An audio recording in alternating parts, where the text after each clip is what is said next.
Okay, good morning, finally. Bunch of podium cabling issues. Not really sure why they did what they did, but I have a feeling the guy who rewired this just did something that worked for him and then left it kind of in shambles for the next person, which reminds me of the old school thing of coming into your classroom and finding your chalkboard all full of writing from the previous instructor and having to spend the time to erase that before you could get started. That takes me back a long time, and most of you, it takes you back not very long, but the rule always was, the etiquette was, you would always clean the board before you left the class. So I feel like you should reset the podium before you leave the class. So we can get started now. I did post some new change-ups into, oh, wait a minute, this is the old page. I have to refresh this. I did refresh the zip package for Project One because it had some not quite as nice initialization code at the top, and then I added a line of code which we're going to use as our starting point in the demo of that project. And I also posted the hints for set number 4, so those are up there now too. That assignment's due, if I'm remembering right on the timeline, it's due on the 4th of November. All we got to do is, yeah. I think the homework says it's due on the 28th. It is? Yeah. Well, I didn't intend for that. It was supposed to be the 4th. I waffled on it, but it is the 4th. Don't worry about it. Okay. It is the 4th. That's why you were worried. I never changed it like I thought. I've always got stuff to fix. I got to go fix documents, repush them, all that other jazz that goes on 24 hours a day pretty much. No, that's fine. I'm glad you mentioned it to me. Don't be sheepish about saying something to me because I had laid out my dates and then I wrote everything down on a notepad saying, no, this is the best way. And I even said something probably last week. I said I wanted you to be working in parallel. I wanted you to have time to do homework and boot up on the project. And that was the strategy. So you have 2 threads of activity for this class, and you have how many others you have of the other classes. I know it's not cool, but I'm doing the same thing, multitasking.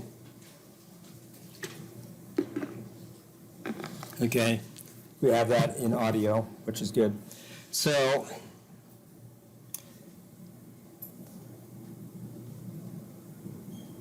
there'll be another assignment due, and then there'll be another one after that. I think the next one will be due on perhaps the 11th, because it's a shorter one. It's one on the cleanup tail end of Chapter 4 on sampling theory. It has the random process and random variable stuff, but it's a shorter assignment.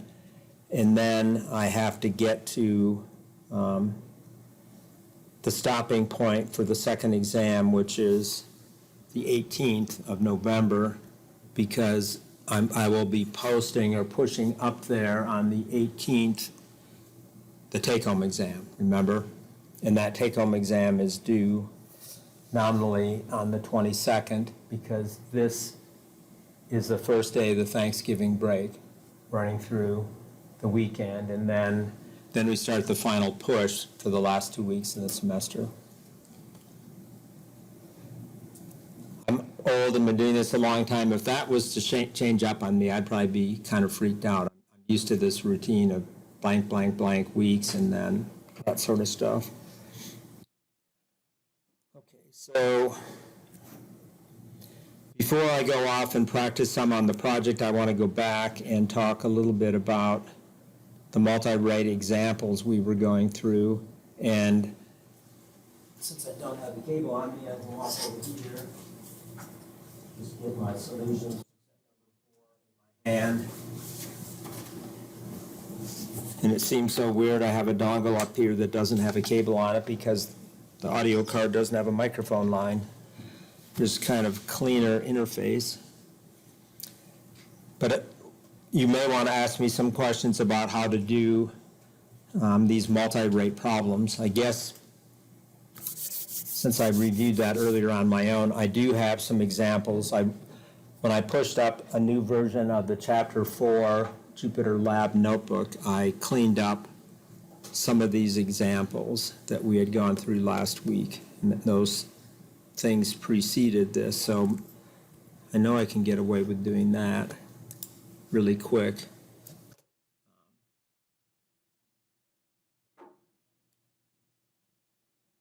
Just take a quick look at a couple of those things. One of the things I didn't spend any time on was the idea of the half sample delay. I talked about it last week, but I want to introduce to you a better way to go. And this, if you need to do a delay of any kind, you can use a function that's in digital comm module of Scikit DSP comm. I call it the fractional delay function. And once I do this import, and then I give it a shorthand of DC for digital comm, if I go inside time delay and then go Shift Tab, I will bring up the help for this, and it just explains how this works. It uses something called a Faro structure for cubic interpolation. The details of that aren't really important. It's something that I do talk about when I would teach the class on phase lock loops and digital synchronization for digital communications. But the idea of an interpolator and cubic interpolator at that, your mind should say, oh, a cubic would mean what? If you're going to interpolate, you have a bunch of data points, you want to put a point somewhere on the line, and you're going to use a cubic interpolator, what would that sort of imply? Cubic, what is that? How does that sit in your head? Three-dimensional, perhaps, but just think of a polynomial. Linear interpolation is a first-degree polynomial, right? You just connect a point along you connect to a point on a line between two given data points. Quadratic would be a quadratic or second-order degree polynomial, and then cubic would be third degree. And then there's splines and other things beyond that. MATLAB, Python, and Julia all have similar types of functions for doing some of these things, and one of them you may have used in 2610. Do you remember using polyfit and polyval? Remember those two functions? One of them fits a polynomial to some data points and comes up with a polynomial approximation, either whatever order you want. And then polyval lets you take those coefficients and evaluate that polynomial at some arbitrary point.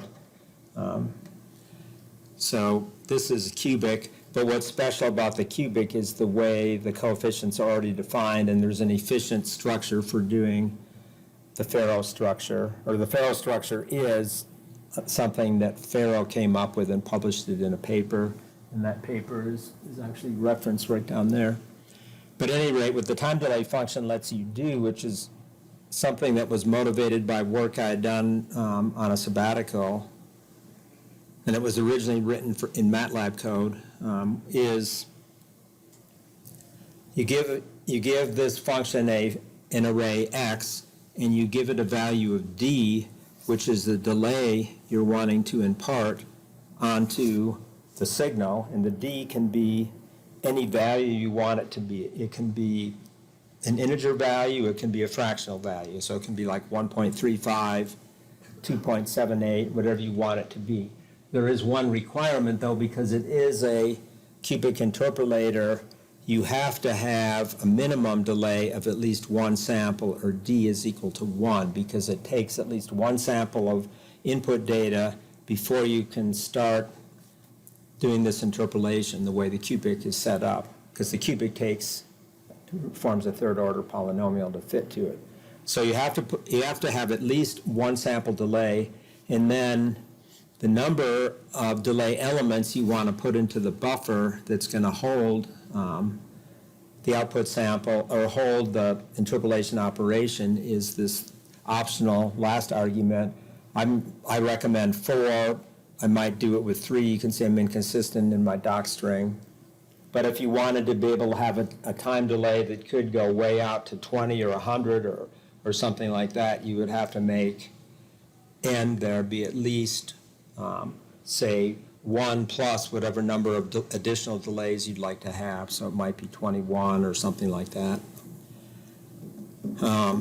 But the really special thing about the way this works is that D doesn't have to be a constant. It can be an array of delays. So you can make a time-varying time delay. And this pops up in the lab number 4, where you investigate with the FM4 board using the GUI slider control for the board to make a time-varying delay, where you can change the delay on the fly and watch it change.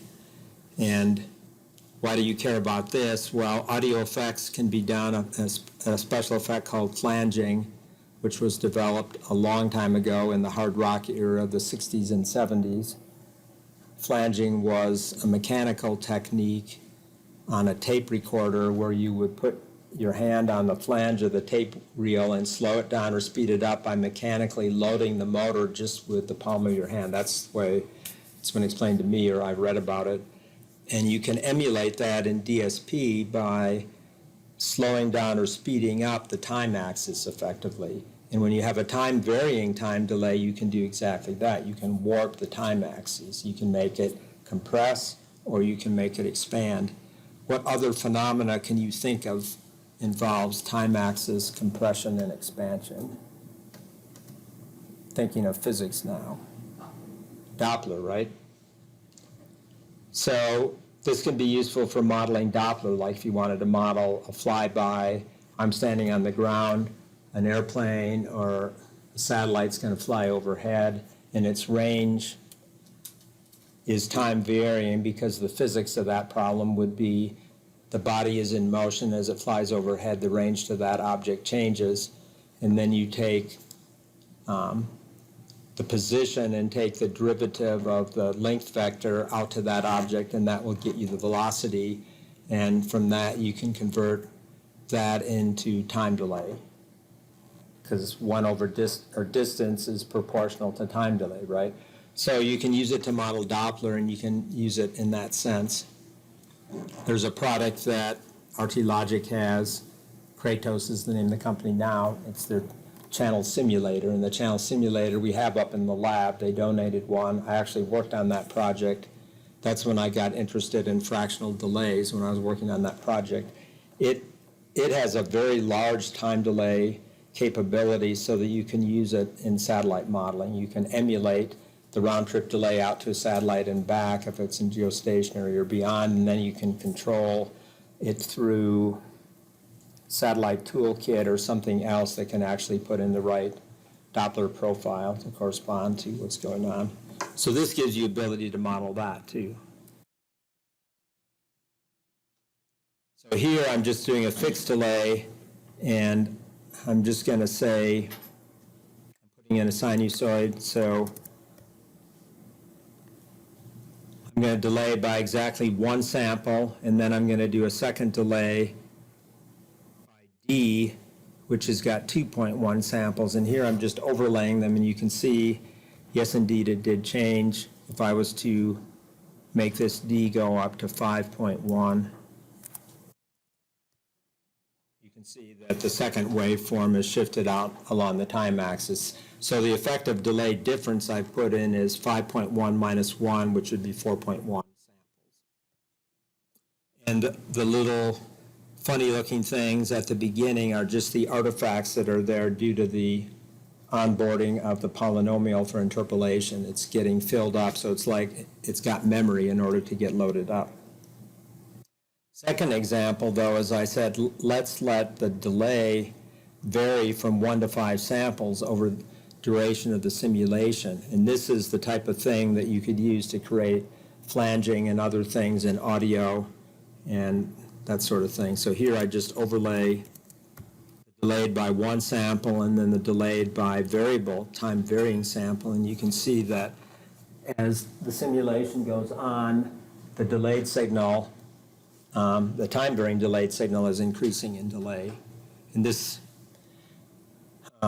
if it was made to delay, and then it was made to advance, causally, of course. It's never going to go the other direction of predict the future, but it can at least go back to zero again. So if you think about how you would use this sort of for audio special effects, you might say, I want to have a delay of 50 samples maximum, so I'll bias it so that my zero delay is set at 25 samples, and then I can move one way and move back the other way and move about that operating point, assuming that our ear won't hear that time delay in a one-way processing loop. I'm thinking of now of how you stream audio, right? There's always an inherent delay, but you don't really notice it. You would notice it if it was slowing down or speeding up, or I mean, vice versa there. But so that can be useful. I actually use that time delay with Pi Audio Helper to create a Doppler effect in real-time audio using Pi Audio Helper. I had an object coming at me and then zooming past me, and it recreates it well and fine. Just kind of fun stuff to play with. So the other thing that I added in here or cleaned up was multi-rate sampling. So to kind of follow the models in the book, I decided I would create a signal with a spectrum that's a triangle in shape, because that's what the book uses a lot of. It'll show a triangle at baseband, and then you sample it, you get the aliased components set above and below by the sampling rate, and now we can play around with downsampling and upsampling. So here I just use the sync function, adjust the scaling on the sync function, and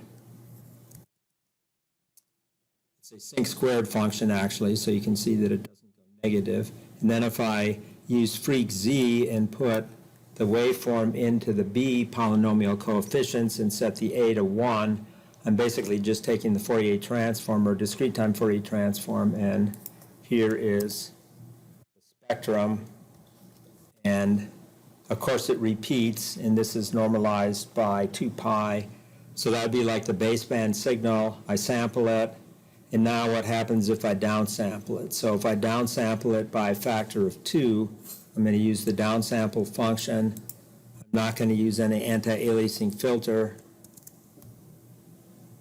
So there's the downsampled signal, and now we can see its spectrum now is downsampled by a factor of 2, because remember from last time, we're going to take this value and pull it down to here, and this value stretches and goes up to here. This was exactly the example that I did in class. Remember the stretching idea?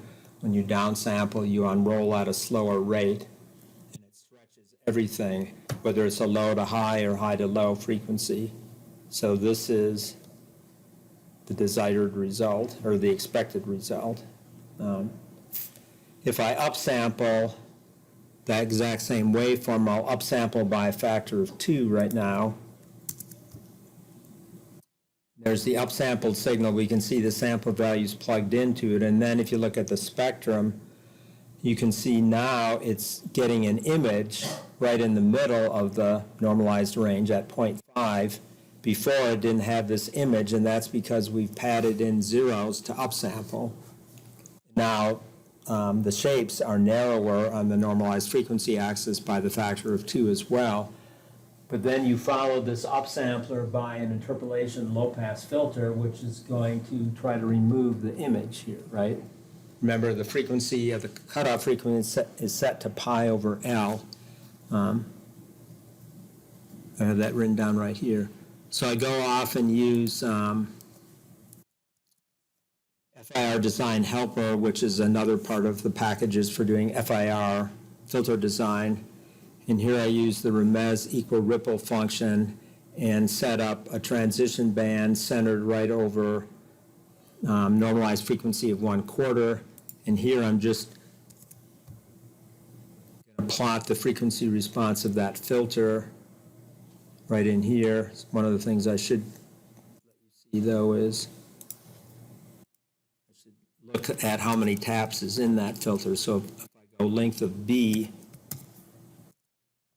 it's got 126 taps in it. So it's a fairly good size FIR filter, but look at the type of response it's getting. I've set it up to pass through at 1/4 of the sampling rate, which would be the pi over 2 in this case, divided by 2 pi would be 1/4. But I've got a transition band, so it starts cutting off just before that, and then it hits the stop band shortly after that center frequency. And remember, in the design of a realizable filter, I cannot make this a perfect brick wall. What I can do is make the transition bandwidth there get narrower at the expense of using more taps. And I have a parameter in here that does actually I hard-coded it. I said I'm going to put in 1/4 for the cutoff frequency, but I'm going to pull it back to 0.95 of 1/4, and I'm going to put the stop band critical frequency at 1.05 or 5% above, and that's kind of how I shape the filter by just doing that. If I was to put that at 0.3, put that at 97, now my filter is a little bit narrower. It's still meeting the 80 dB stop band. It's got a very tiny ripple at 0.1 dB, but now the length of it is 208 taps. So I'm paying for it when I do that. Is everybody good with that? That's DSP, right? We're going complexity to get performance. I'm going to take it back to where I had it. I could make it softer too and not push it quite so hard. Take it back to the plus and minus 5% of the cutoff frequency.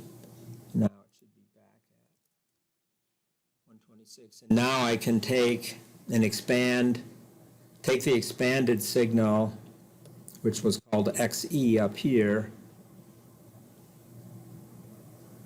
Way up in here, I defined the output of the upsample by 2 as XE, just like in the notes, the expanded signal. Then I'm going to filter that using these coefficients in B. And then I've interpolated values, so now in the time axis you can see I've got all the values are filled in from the interpolation filter, and it looks pretty good. The image that was right here is gone away because the filter has taken it out, right? And I've effectively upsampled. If you look carefully, you can see this is not quite a nice sharp triangle. There's a little bit of a deflection in there, and it's because of and there's a little bit of a wiggle up there. That's just because of the filter not being a perfect brick wall. But I think it looks amazingly nice myself. You generally wouldn't try to map to a triangle function because the triangle spectrum is just an artificial concept, but it's convenient in the textbook examples, and it's convenient to give you spectral shapes that are easy to draw on paper and doing the homework and things. So this gives you a technique, though, that you could use if you wanted to check out some of the ideas in the homework problems and try to emulate them in a simulation. I'm going to come over to this. This is sort of embedded in the midst of this chapter 4, a couple of examples on problem 1 and then problem 2. So we'll come back over to this. Meanwhile, I want to go back over to these other examples. So the first example that I went through last time was how when compact disc came out in 1976, people soon wanted to innovate on it and make it easier to get high-quality playback and simpler electronics. So they took the 44.1 and they said, which has issues with reconstruction and the droop in the D to A converter causing some clipping right in here, which would, for a high-fidelity purist, would be annoying. And for an older person, not as annoying because our hearing starts to fade down. But still, they wanted to show that it would compete well with vinyl LPs. All of you are too young to appreciate vinyl LPs, but when they were around, and I have a lot of them at home still, I don't listen to them, but I have them. Because I worked at a radio station, so I was able to buy a lot of records at a special discount. People were very suspicious of digital audio. They thought it was going to be the end of true music enjoyment and that it would sound not right. I mean, in your generation, what we have had to put up with as being not right is when we have lossless or lossy compression in audio. Some of you can hear it, or it's perceptible, and others of you, it hasn't been perceptible. I know Caleb and I talked about this last week. You claim it's perceptible if it's not done right. How about any others of you? Have you ever listened to a stream with lossy compression where you say, I have the original of this or have it in some other medium? You can notice the difference. I'm just kind of curious. No, not really. Since I like classical and jazz, and that's what I play in my horn, I contend that those forms of music are more sensitive. Rock music, which has a lot of distortions kind of added in, maybe in special effects with guitar pedals and things, it can be harder, but one thing that I think can sound funky if it's not done right is a vocal. Now, sometimes vocals are done to sound like they're singing through a tube or something like that kind of hollow sound. I notice a lot of recording artists like to use that. I'm far away, I'm lost, so they'll modify their quality of their speech. But in general, if it's supposed to sound natural and it doesn't sound right, that's kind of, to me, a telltale. But anybody else have anything that, I'm just curious, that has jumped off the page over your years of listening to streaming audio? Okay. Nobody's an absolute connoisseur. But when they did this, they said, okay, we got to do better. So they came up with the idea of 4x oversampling before they sent it back out to the headphones or the line out on the CD player. And the music on the CD is recorded in the pits and everything. And then there's coding and other stuff. You know, the compact disc is pits in the disc. And it's flawed, but it has forward error correction, so it can be corrected. Reed Solomon coding, since you've been interested in block codes, that's what they use in compact disc. That was the standard that they set up. But those come out at 44.1 kilosamples per second, 2 channels left and right, 16 bits per sample. So there's quite a bit of throughput there of bits per second. But in order to get this back to audio and not distort or clip anything off, you can upsample by 4 to 176.4 kilosamples. And what the industry did is they had an ASIC that they developed for doing this with the digital filtering and the oversampling operation that would carry out this operation here. It would upsample or expand the signal, then put in a digital low-pass filter to remove all the spectral translates. There would have been 3 of them in here, and those were wiped out by a nice high-precision digital filter in an ASIC. And then this spectrum now has to get out to the audio analog domain, and the sync function, which is in the D to A, will naturally roll off like this. It doesn't really impact this band at all because it's so gradual in the beginning. And then a simple low-pass filter could be used to remove this little bit that's left over. And why would you want to remove that? You can't hear it, but to remove it would mean if there's an audio processing chain that would be seeing that signal, you wouldn't want to have that stress the audio chain with a potential overload. In other words, overloading at a high frequency could still make an amplifier clip or compress, and you would hear it down at the lower frequencies. So still filtering is important in that scenario. So they had to have a 4x sampling rate D to A on board, and the people that created D to A's had to come to the rescue of the community. But that happened almost immediately. The very first one that I bought from Radio Shack back in those days had this 4x oversampling in it. I suspect the very first one that consumers bought did not, and probably costs a lot of money. I have no idea what they cost. It was a few years. I probably didn't get mine until 78 or 80-ish time frame.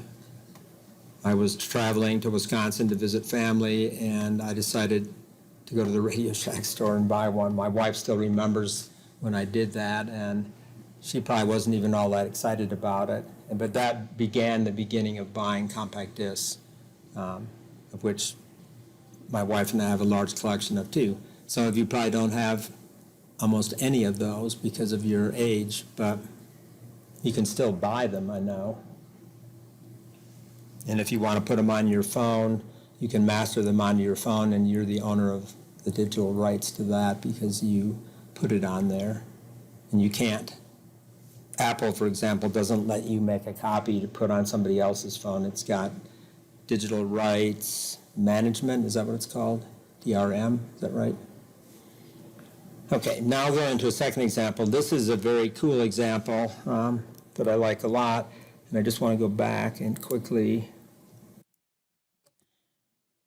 see if I can get back over to this thing that I looked at last week. It will be in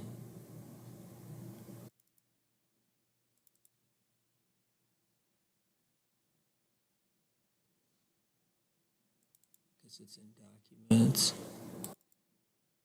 sampling theory.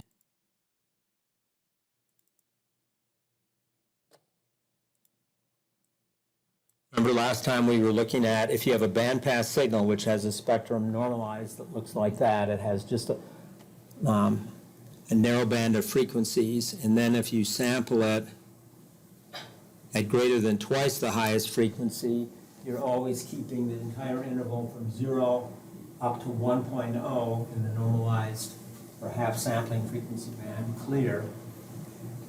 But there's a lot of wasted spectrum in there. So what I'm going to talk about for IF sampling purposefully undersamples the signal with the intent that it doesn't want to even go after the RF signal or IF signal. It wants to go after this one or this one, the one that is closest either on the high side or the low side of zero frequency.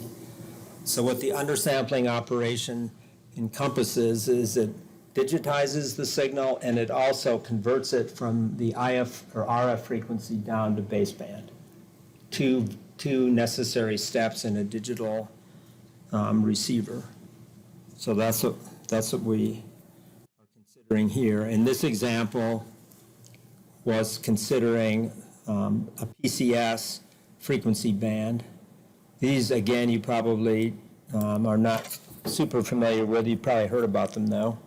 Cellular started with generation 1 in the cellular band at 850 megahertz, and then it gravitated to have another band called the PCS band at 1900 megahertz.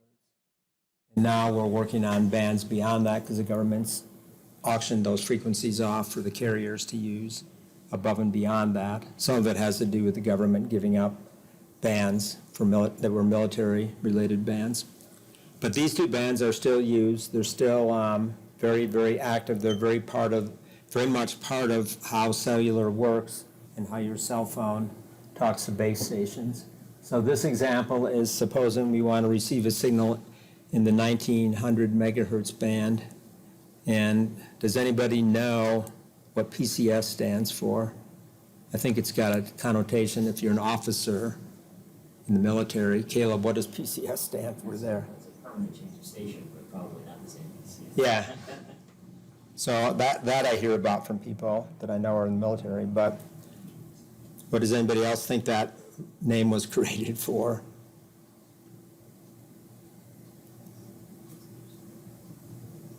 How about P as in personal, and then the last two? Communication system. Yeah, exactly. Not very original, but that they had to come up with another name. The cellular band was already there from generation 1, and then the big deal was the FCC auctioned off frequencies in every locale for different carriers in the so-called PCS band. So what are the options available for getting at a signal in the PCS band or any RF band? We can directly sample and take the signal down, and we can directly mix down to baseband and do this step number 1. That's a tried and true technique. You first have to RF convert down to baseband with a local oscillator, and then you can digitize that into the real and imaginary parts. Second one is The one I'm talking about here, it's called intermediate frequency or IF sampling. Here you use undersampling, so this one is key to taking advantage of undersampling. The third one, which is also out there, is called directly sampling. And that is possible to some extent today. It's still somewhat of a dream, but it's more of a reality right now, where you can pick the microwave frequency you want and just directly sample at it. It's generally still pretty challenging, and you have to manage adjacent signals and interfering signals carefully so your wideband receiver doesn't get overwhelmed. I was going to bring the radio down here, but I didn't do that because I got fixated on the microphone issue. So I provide some references in here, but this is the block diagram of the system. Your signal comes in through an RF front end, which will have some filtering around the signal of interest.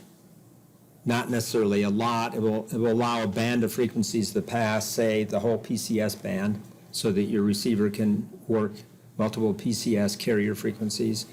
Then you have a local oscillator, and you take advantage of frequency translation, or actually the modulation theorem that you know about from Fourier transform theory, and you're going to shift that front end frequency down to an intermediate frequency, and here I call it FIF, and it's got a bandwidth of B that we're going to capture after we shift it down to FIF.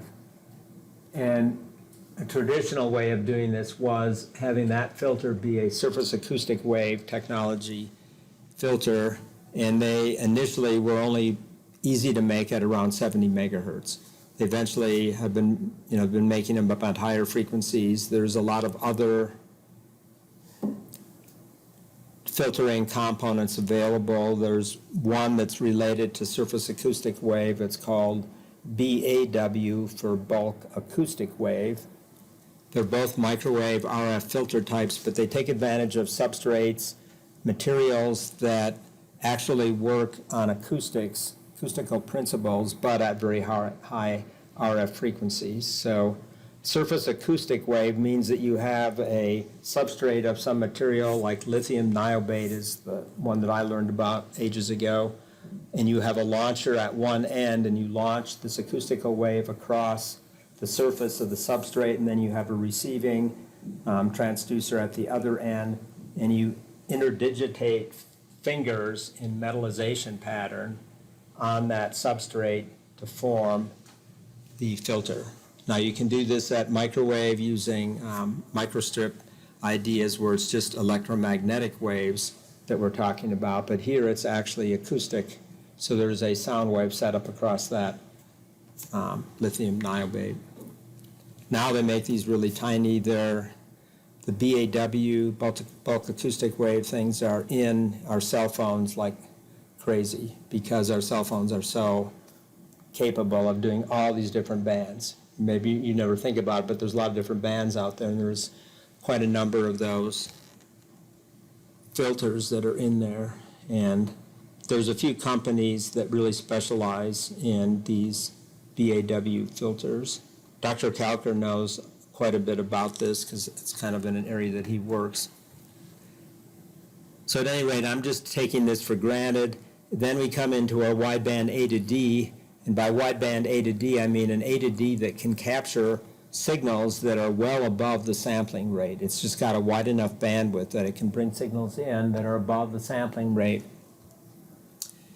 And then we do some more mixing, which I'll come back and look at in the digital domain, but I'm just going to go through the pictures here.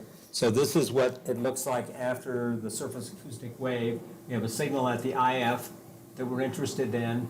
We've done a very good job of clearing the frequency spectrum of any other extraneous signals by having that SAW filter up there.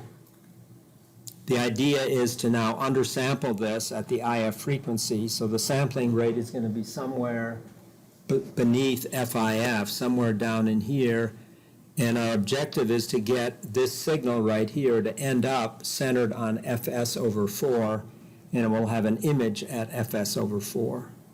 So this is called controlled aliasing, just like this is controlled aliasing. that is unacceptable, that's acceptable, that's unacceptable. In general, you want to find a zone, as it's called, where you can undersample and have a clear shot at your signal of interest. Like this might be the zone here where I can center it on fs/4. So the formulas for making this work are you want to have exactly the IF frequency minus some integer m times fs, have an absolute value of exactly fs/4, but you have to satisfy in the RF sense that the bandwidth of your RF signal on the IF frequency is less than fs/2. And this should seem just like sampling theory. We have to sample at greater than twice the highest frequency. But now this is within this framework of undersampling. Possibly this will show up on the midterm. I don't know. I mean, I've done things with this where you build a simulation of this. I can't say right now whether I'm going to do that. But at any rate, we can solve those two equations and we can come up with multiple options, but pick a best option. And here is an example of that best option. This signal now has an image that shows up right here. It's at fs/2. We've come up with a value of m that works. We have a mirror image of it over here. It's just part of the way the sampling theory works, and you can see that that's exactly what we have going on here. If I change the sampling rate, you can see that there's always a mirror image. This is a real signal, so a real signal always has a symmetrical spectrum. Just sampling a real signal will have a symmetrical spectrum. So now what we want to do is take that signal down exactly to baseband, and we're going to shift it down by multiplying by an e to the minus j. The exam problem had multiplying by e to the plus j, where it shifted a spectrum positive. This is going to shift it negative, so it's going to take this image and move it down. If I wanted to take this image right here and move it up, I could do that, and sometimes you would do that if this translating operation ended up flipping the spectrum. If this spectrum flipped over, then you might move the spectrum up if it's flipped. And I worked on a 5G project last spring for a company that was doing sampling at we were going to do sampling at 5 gigasamples per second to try to capture a band from 3.3 to 4 gigahertz. And the scheme I came up with said we will choose this as our undersampling frequency. This spectrum right here was going to be flipped over relative to what we wanted. So instead I proposed taking this one and shifting it up in frequency, and that's acceptable. Sometimes a spectrum can be symmetrical, but in general not, because there might be information in that spectrum that has things ordered from low frequency to high frequency, and if you flip it over, they're not where you think they are because they get turned around. Does that make sense? But you can manage to flip it back by shifting up rather than shifting down. So now that you brought it down, you notice because of the way the designs are set up, minus pi/2 to plus pi/2 on the normalized frequency axis contains the response. It's now a complex signal because we multiplied by a complex sinusoid. But now we can do one more step. We can decimate by 2 this complex signal to further reduce the sampling rate, and that's what the very last step is. What I want to show you, though, that shows you how conscientious DSP people are about processing power, multiplying by sine and cosine right in here, which was to shift up or down in frequency, is an easy enough operation to do, but if you have to look up all the values in the sine and cosine function, that's, more complex math, more time. So the fs/4 was chosen for a reason, and I want you to just kind of appreciate how that works out. If we take, this is the frequency translation, that's the sampling period, that's fs, so if I multiply that out in here,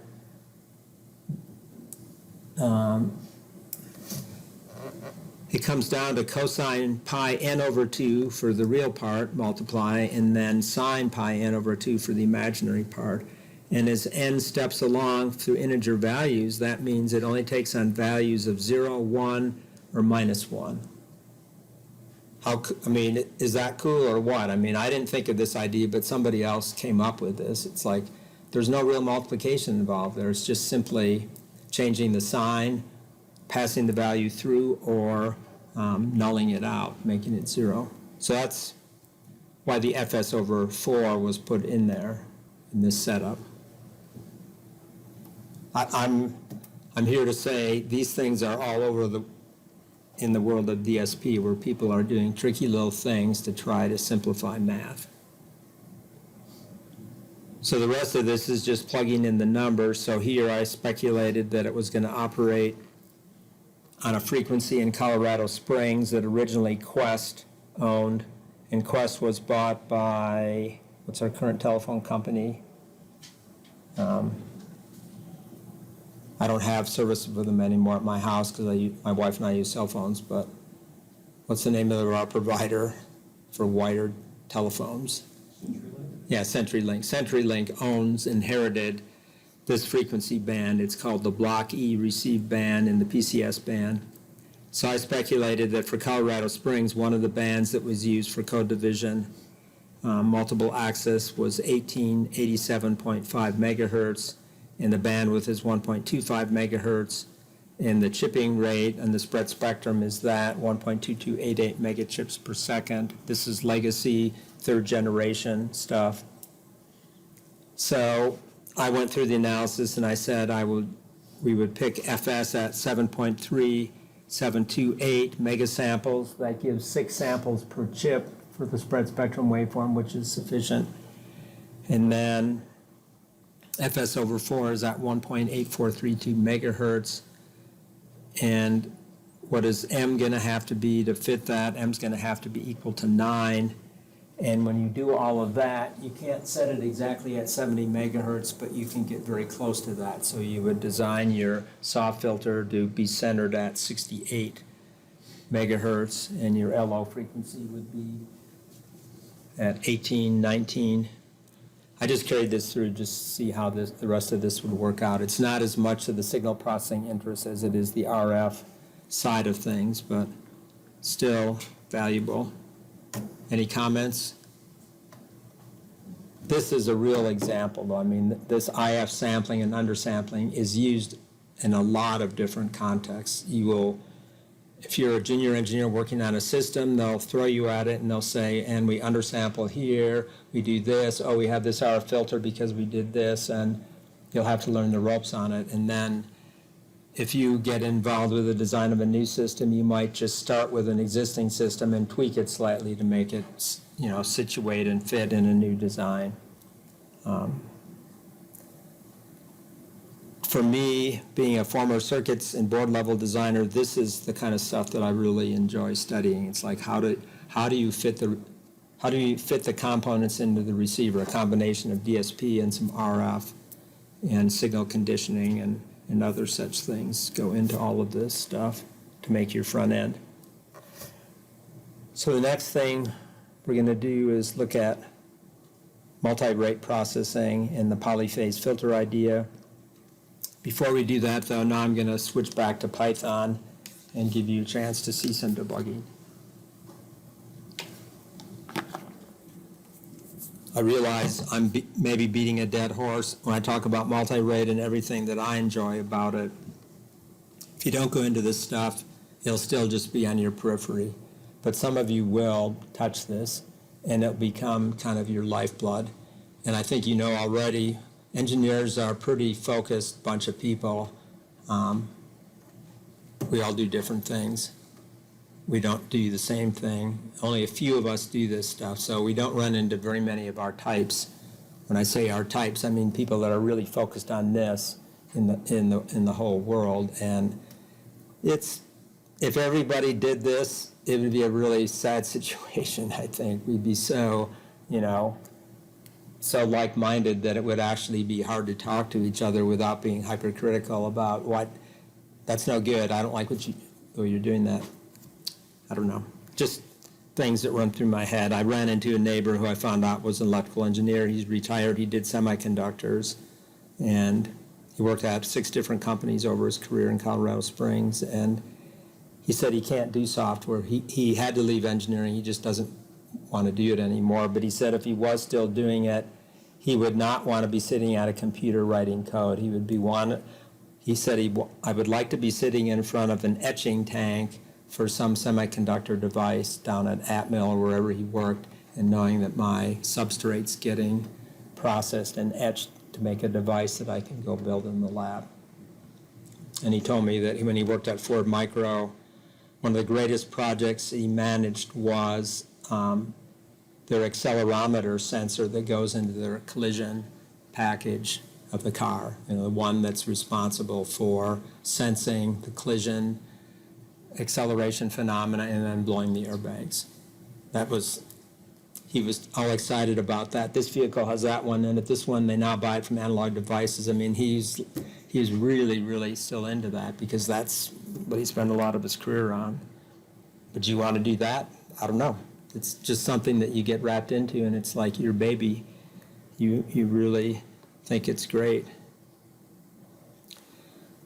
Okay, so I'm going to jump over now to the project. Well, first I have to get this introduced again.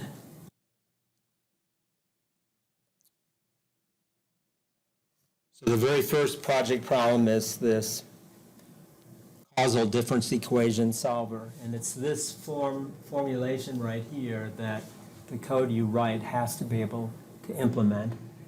And this distills down the general difference equation that we saw a long time ago.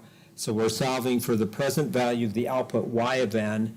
And what you see in this equation we're going to use the present value of the input when k is equal to 0, comes through with coefficient b0.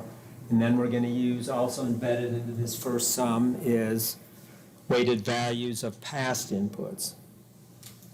Now, you look at that, I want you to that should just jump off the page at you like, yeah, there it is. There's my data that comes in, my past data is saved, I have coefficients that weight it, and that gets summed together.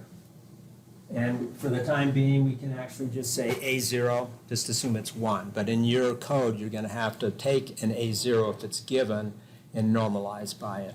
If somebody give a value of 2 for A0, your code has to have that in it. But I'm just going to kind of ignore that. That can be handled at the end.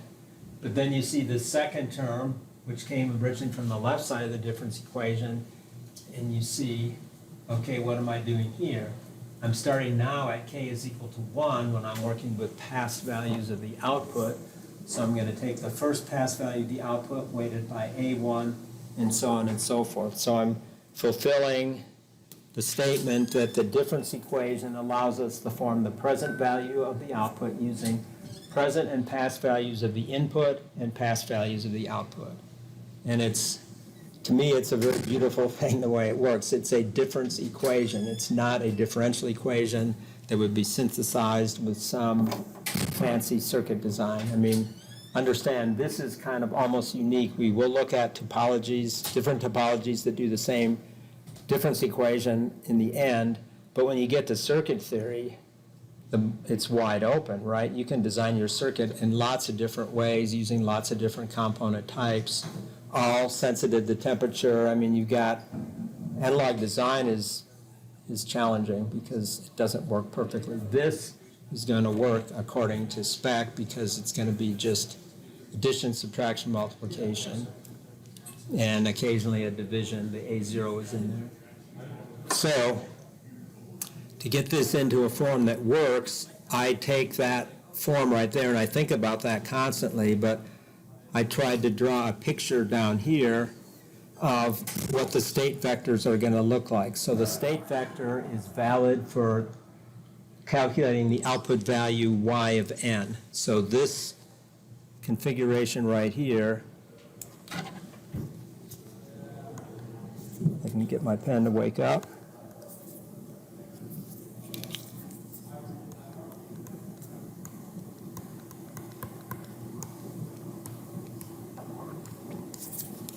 I can almost write some math and then it goes away.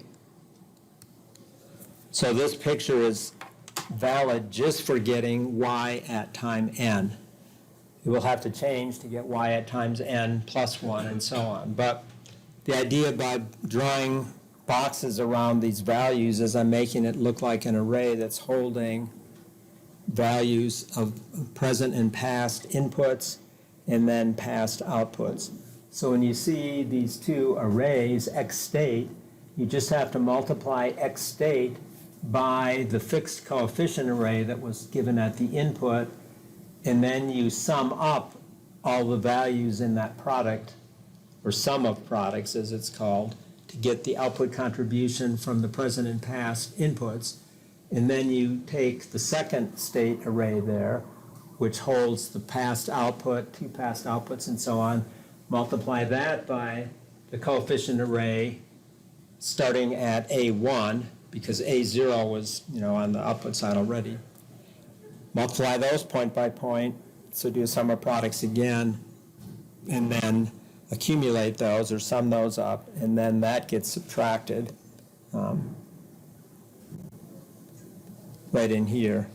So that picture is just trying to conceptualize in code how you have these coefficients already in an array, and then you have the states sitting in a state array for x and y, and then the operation of doing this sum over them is going to be all wrapped up into one function in Python code, sum, S-U-M, of this array after the product is formed. It's just going to collapse it down, sum up all the values.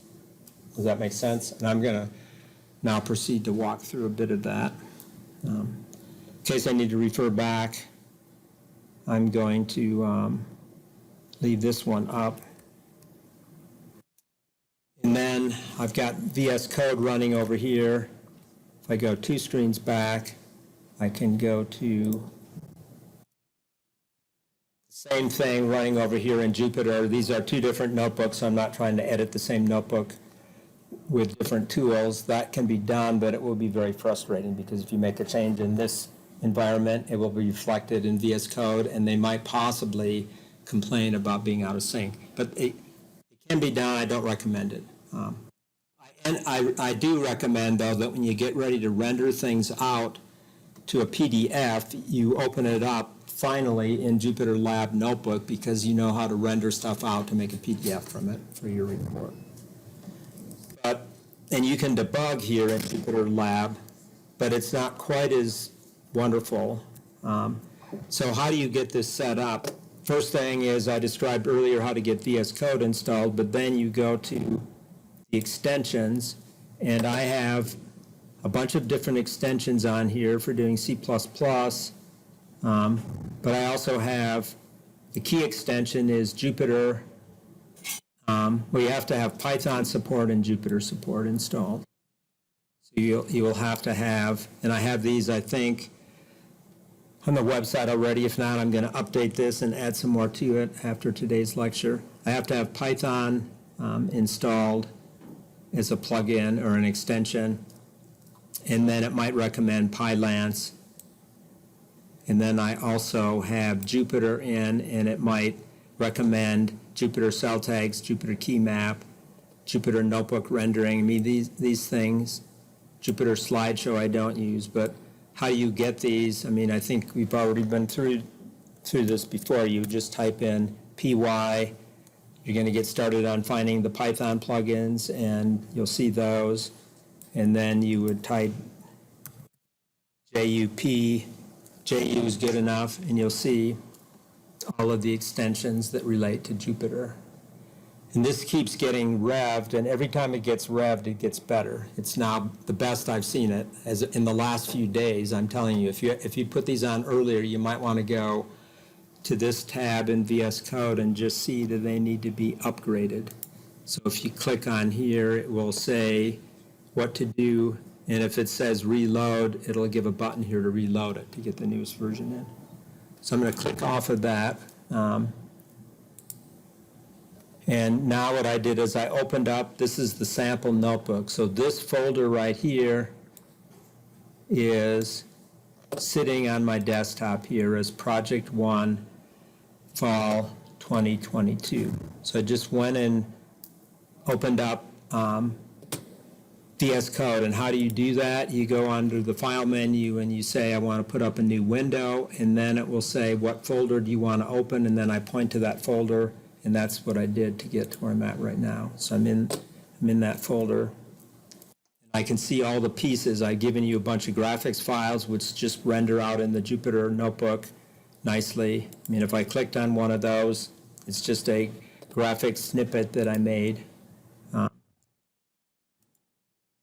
They finally have this figured out. I can click on a WAV file, and it's playing. It's just not, I don't have it plugged in right now, but it is playing.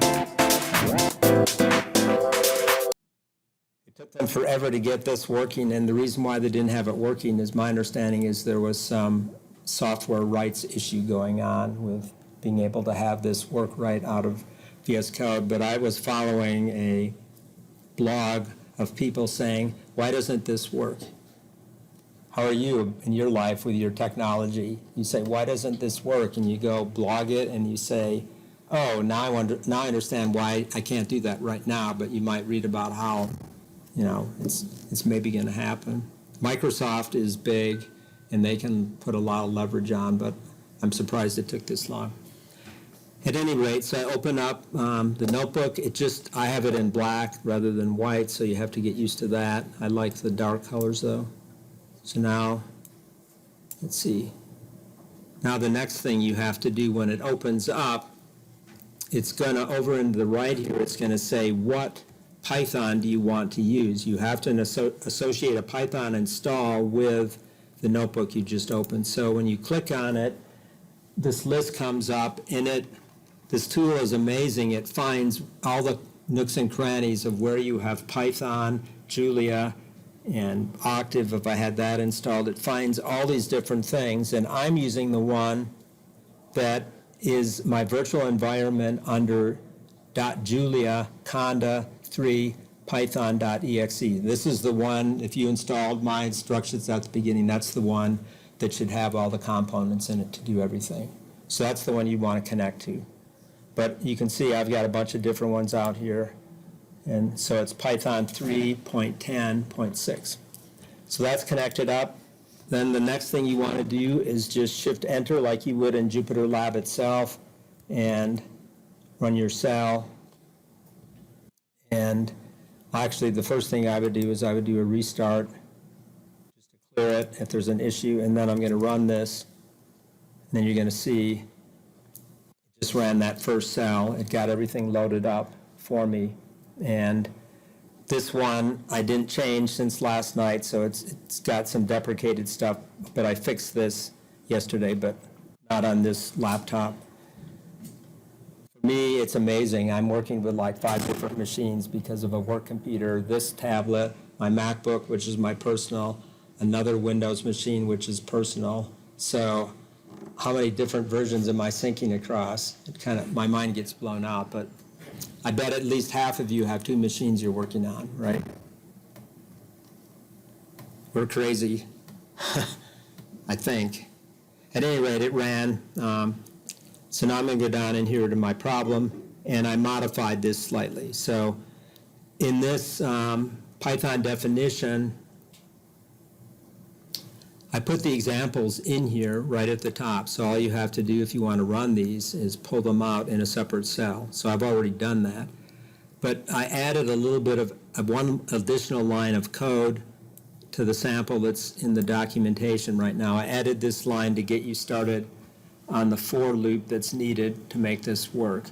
This uses enumerate, and enumerate will go through the input array X, and I can enumerate both the indices and the values held at the indices with this one for statement. So when I go for, it's going to enumerate as it sweeps through the array X, the indices in the array X, and the values at those indices. So I say n for the index, comma, x at n, so I know which is which, right? One is the value, the other is the index. So I just want to show you now how you would do the debugging and develop some of the code. So here is one of the examples you have to run against, and I got that by just, cutting that there and dropping it into the cell below. And how do you put in new cells? You just kind of hover over the bottom of a cell and you can add code or a markdown cell.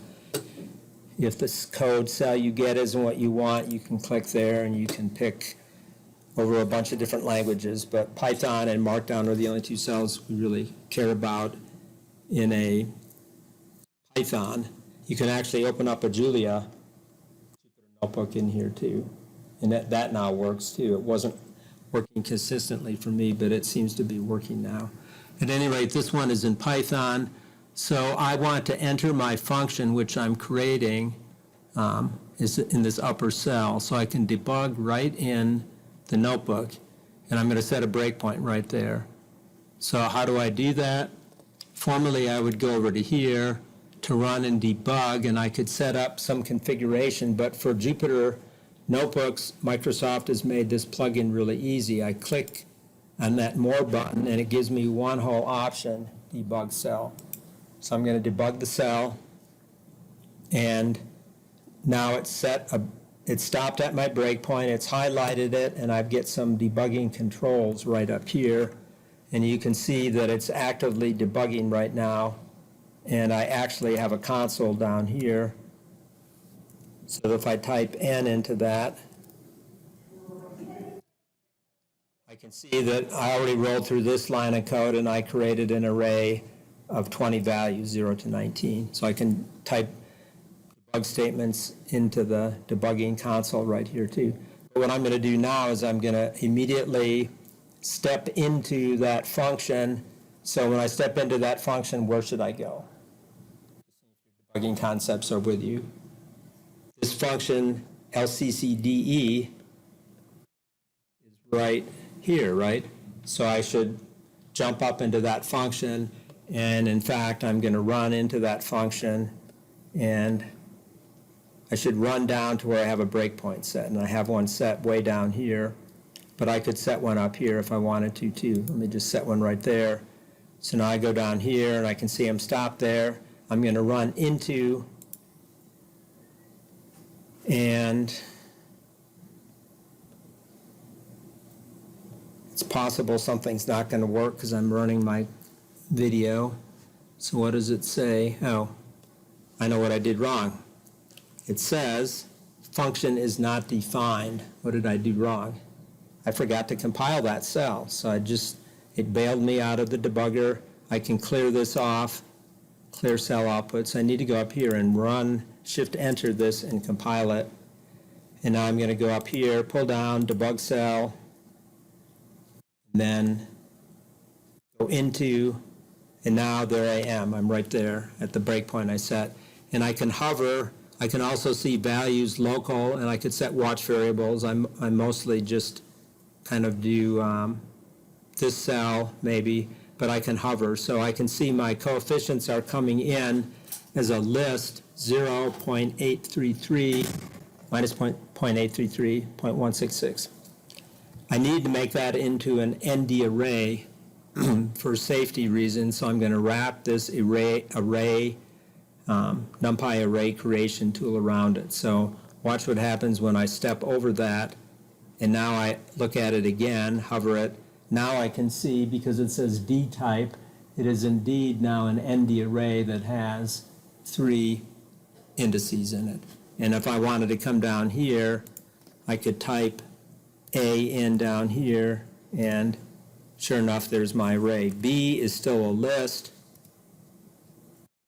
So B doesn't come out as an array, it comes out just as a list right now, but as soon as I step another line of code, it will have completed that, and if I scroll back up, now it's an array, which means I can do array operations. Why do I care? A list, if I try to multiply a list times a list, it just says, Python says, what can I do with that? I can't do that.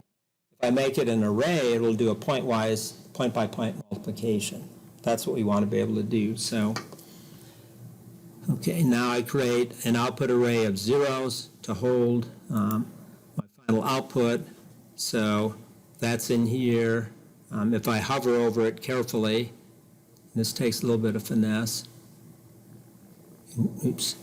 I may not want to make this work, but if I go up to there. I can expand it, and I will see everything. And if I just move away from this, I stop seeing what I'm hovering over. Okay, so now I'm going to just run to the next breakpoint. This sets up the state array. I'm just going to blow through that and run through that. So I can now hover and see my state array has got 1 and 0 in it. And I've pushed that into it. This is the past value of the output. It was initialized to be that in my code down below here by putting that 1 in here. I said I have only one non-zero state, and that's the past value of the input. I have no non-zero values of the input array X, so when I finish initializing this X state, I don't have anything in it. I have just 2 zeros. It's a 2-element array, though. So now I can begin. I'm going through my for loop of enumerating, and if I hover at n, I should be at 0. X of n is the very first value of the input. Is that making sense? Yes, X is an impulse, so it should have a value. I can't look at it in this context because I'm up in the other cell right now, but it's an impulse. So if I was to look at X, actually, go inside of here, I would see that it has a 1 and then followed by zeros. Making sense? And if I just proceed now to just say run this, I'm just going to print entered the loop 20 times. And if I go down below, let's see, do I have another breakpoint set? I guess I didn't do this right. I have a breakpoint in here, so I'm not going to be able to see that until I get done running. Oh, it's put out one value, entered the loop. If I loop on it again, entered the loop. Not doing anything too exciting. I'm just proving that I'm in the loop and I'm ready to start doing some math. So I'm going to disconnect from the debugger. And then I'm going to put in and enable a couple lines of code. Control / will put a comment in. I'm going to uncomment that line and uncomment this line. And save it. And my shift enter, so I'll recompile it again.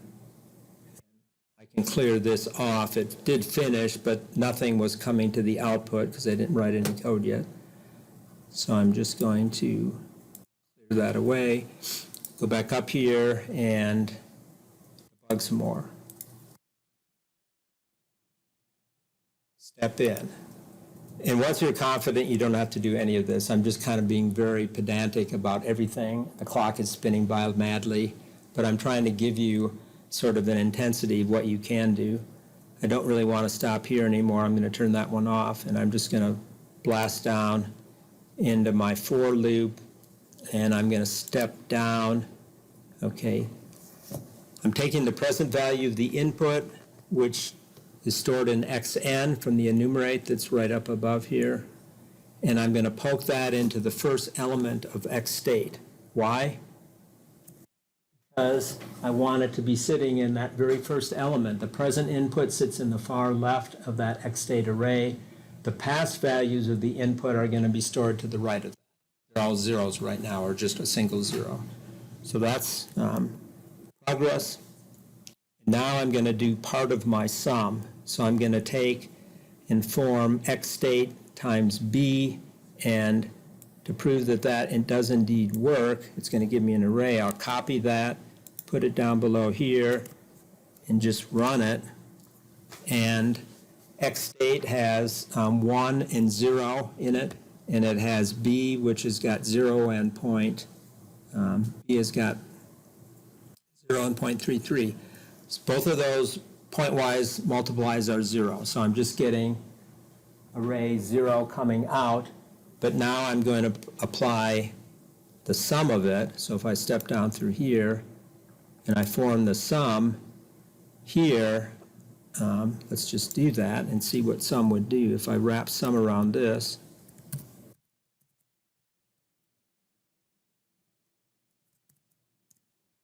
just sums all the values in the array, and it's, again, 0. Not very exciting.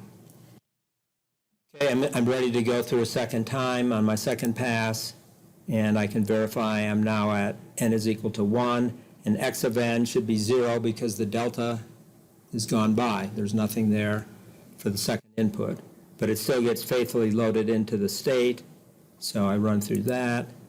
The state does indeed have 0 and, well, it should have 0 and 1 in it, but I'm going to go back up and explain what I didn't do properly. B is still sitting here, and I'm going to get 0 for the output. And I'm going to keep getting 0 for the output because I'm neglecting one really important thing.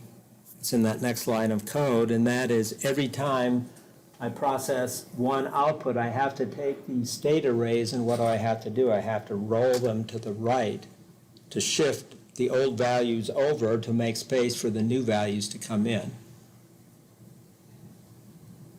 Is this making sense? The state is changing all the time. Every new value, I have to change the state. So how do I do that? In C, you have different mechanisms. You can use circular buffers and other fancy things, but in here, I'll stop debugging, activate this line. Roll is the function to use, and roll, if I hover on it in VS Code as opposed to doing Shift-Tab in Jupyter, it just gives me the help for it right there. And it says it's array-like. It will take the argument, and then you can apply a shift to it.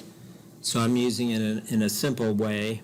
I'm going to take A, which is array-like, and I'm going to shift it, and the other optional inputs I'm not going to use. So I'm just going to take X state and move it over by one sample to the right. And roll does something that is objectionable, but we can live with it. The objectionable thing is the thing that's sitting over here on the far right is going to roll off the end, and it's going to come around and land at the input. We don't want that. In a filter, we want to just shift old values away, and they fall off the end and they're gone.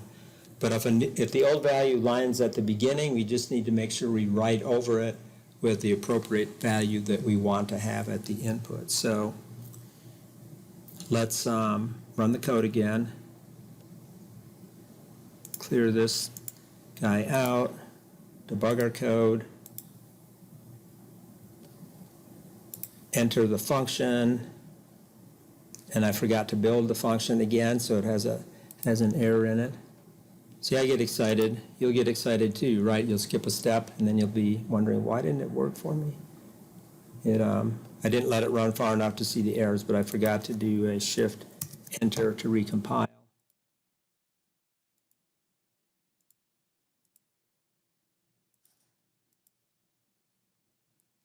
Now I should be able to successfully go in there. Yep.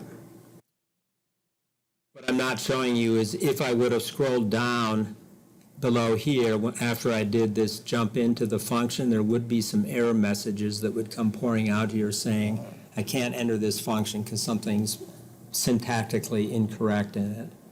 It's not right. But I am up here now, so I'll just run down into my loop. You can also right-click, and you can see things like run to cursor. I sometimes use that. Do things like that too. But at any rate, now I'm going to start enumerating, and I'm going to jump in. I've done these things before, but now I have X state has 1 and 0 inside of it, but now I'm going to roll it. And if I look at X state now, I should see that the 1 is moved over to the right, and a 0 that was at the end moved into the front of this. I don't really want that to be there, but what I'm going to do, I'm setting up the state array for the next time I want to do a filter, next sample, and then I'm always going to make sure I replace the first entry with the new input. See how I'm taking the roll function and making it work for me by just writing over that first element. I'm not going to show you how you manage this guy and this other equation. That has to be coded into here in a similar fashion, and then there's some exceptions you have to put in there to get it to work for different lengths of m and n. But Same general ideas will hold for that. Same concepts will hold. So here now, because I'm rolling at the end of this, and now as I come down here for my second pass, if I go down to here, I see now I do have a 1 times the 0.33, and if I go and sum that up, 0.33. So I am going to get an output finally. And there's no other inputs because of the delta, and haven't connected up the feedbacks, so I don't have any action from that. But if I just let this run out to completion, drop down in here, it's giving me the values.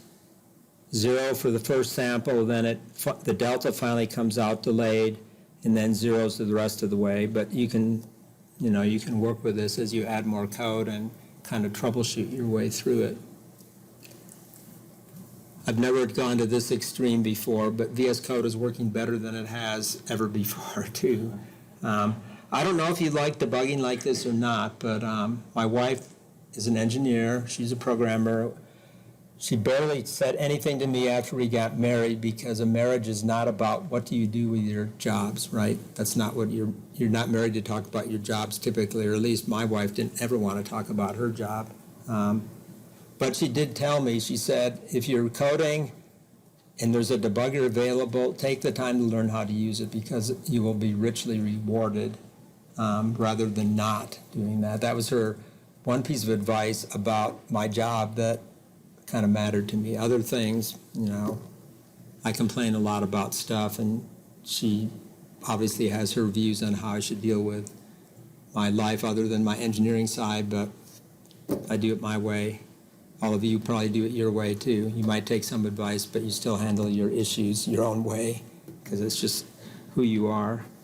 So that's pretty cool. If I wanted to take this code now, I could just jump right over to here and drop down into here and, start writing code in here just like I did there, and make this start to tick away for me. Instead, I'm going to jump to the next problem, though, and then we're going to take our break. This is a warm-up exercise, so when you start coding on this, if it's cold outside, you should be going like this. I'm going to get my hands warm so I can type, and I'm going to start digging in, getting my hands dirty, and seeing stuff happen. And we can meet on Slack, we can do an audio call, and you can share a screen. That stuff can be done very easily. The second problem is the multi-rate stuff. We're going to come in with 2 sinusoids, first decimate or downsample by 4, and then upsample by 4. Notice there's no filters in there, so things are going to be a little bit confusing, and that's done on purpose, because you're going to look at the spectrum as you work through this.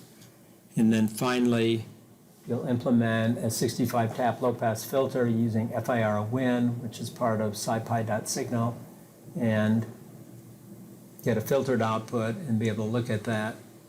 But I've got kind of a procedure where you work through this, and then I have some tools configured to do various things along the way. So this one I do have some of the sample code already in here. And in particular, one of the things I want you to be able to do is study the spectrum at every test point along the way, and you want to see where those spectral peaks are. So I have a function that's in SciPy.signal called find peaks that can find the peaks. The second argument sets the threshold. If you set that threshold down really low, you'll find a bunch of numerical spikes that are not really relevant. You want to set it up high enough that you can just have it trip and find the peaks of interest. So let's just look at that in live code. So first I generate 10,000 samples, and the newest version of Scikit DSP.com, this has to be a lowercase sa. My co-author changed my bad Python grammar from capital SA to lowercase. He said it was more Pythonic to be lowercase, so it zings me on a regular basis, though. So I'm going to take my X factor, I'm going to just do 2048 samples per FFT, and average those with 2048 samples. So then I'll plot that spectrum. So what did I not do here? Did I not run that cell? Nope. Okay, some reason or other I have an old version in here. I think I have to make this capital SA. There's something weird about this I'm remembering now. No. Okay. I redid this last night, so I don't have the same notebook, so I just have to scroll down here by typing S. It is simple SA.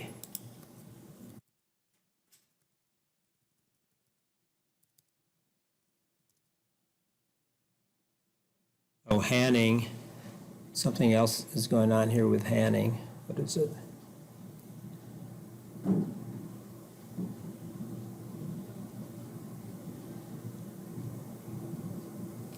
Okay, I think it should be Han, but I'm going to try another thing here and you'll see how I debug it. Okay, so that doesn't work. So here's what I do.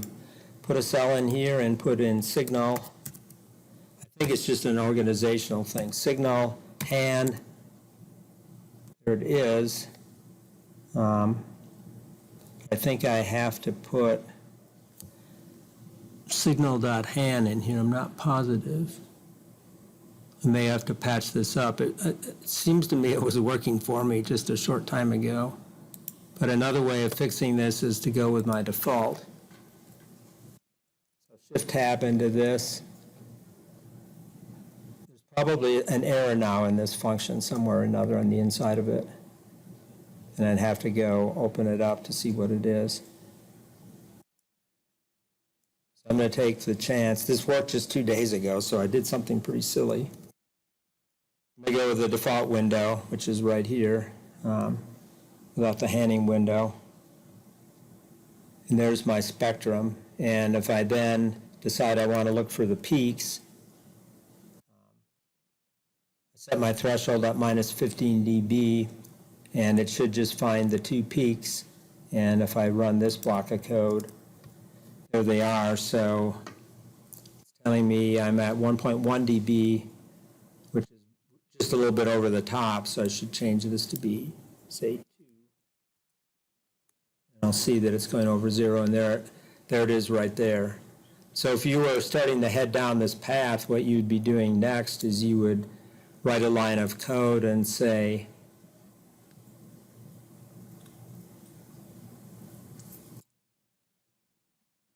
up to my block diagram, and what do I call it in the block diagram? Z1. So let's put in a line of code Z1. I could be doing this in VS Code if I wanted to too. Let's put in a line of code Z1.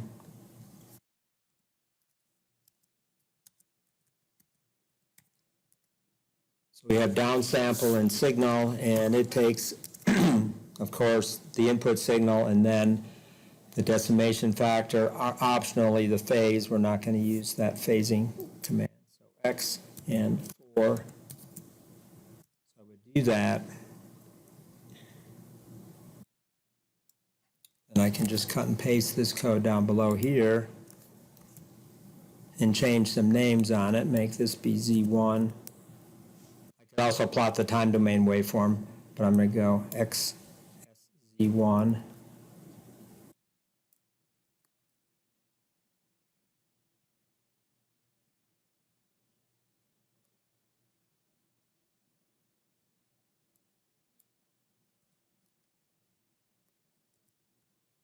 Make that be a subscript 1.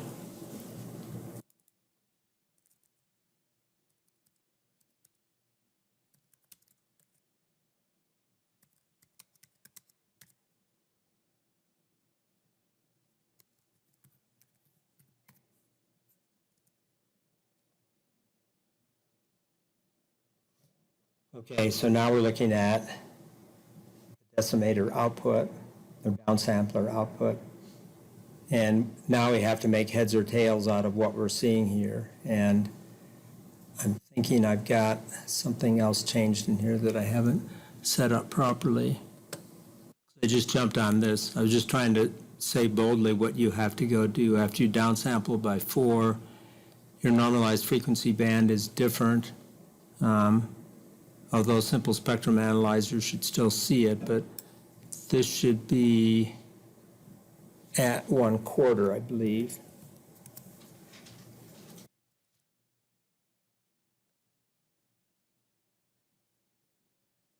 So this would be a normalized frequency.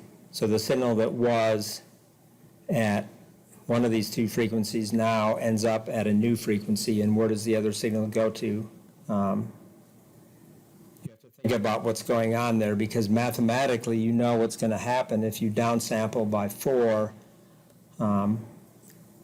Any signal that's greater than 1/4 of the input frequency is going to get alias. So this signal right here is going to get alias. This one will survive. And where does the alias signal end up? So you have to think about that, and you can start deciphering that by looking at spectral peaks a little bit. Something about this doesn't seem right to me, so I'm going to be definitely exploring this later this morning or this afternoon. I just have to reacquaint myself with it. I've got the solutions all worked out. I've got them already in my folder for Project 1 grading. Will I get to it anytime soon? No, because you're not going to give me the papers, but I'm trying to be proactive because I'm looking at the finish line here too, just like you are. But I'm looking at across many folks. So let's take the break. Maybe I'll study this a little bit more. Let's come back at about, if we can make it back, by about 7 minutes after, that would be great. And I'm going to pause my video.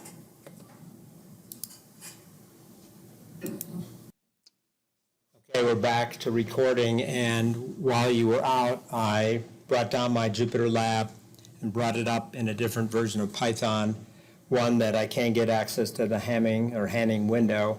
That's going to be important. I may have to rewrite something in a module, and I may push that module right inside to the zip package. So you'll have it there.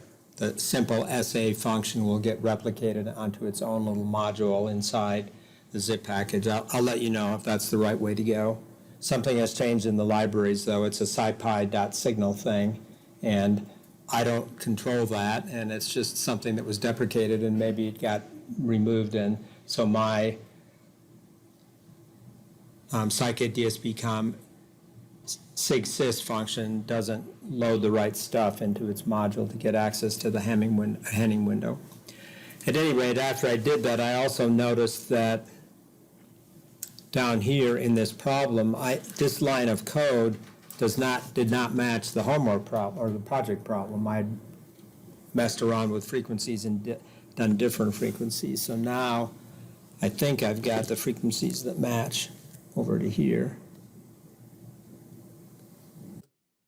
It's pi over 10 and pi over 3, which is what I have. I have 2 pi over 20 and so on.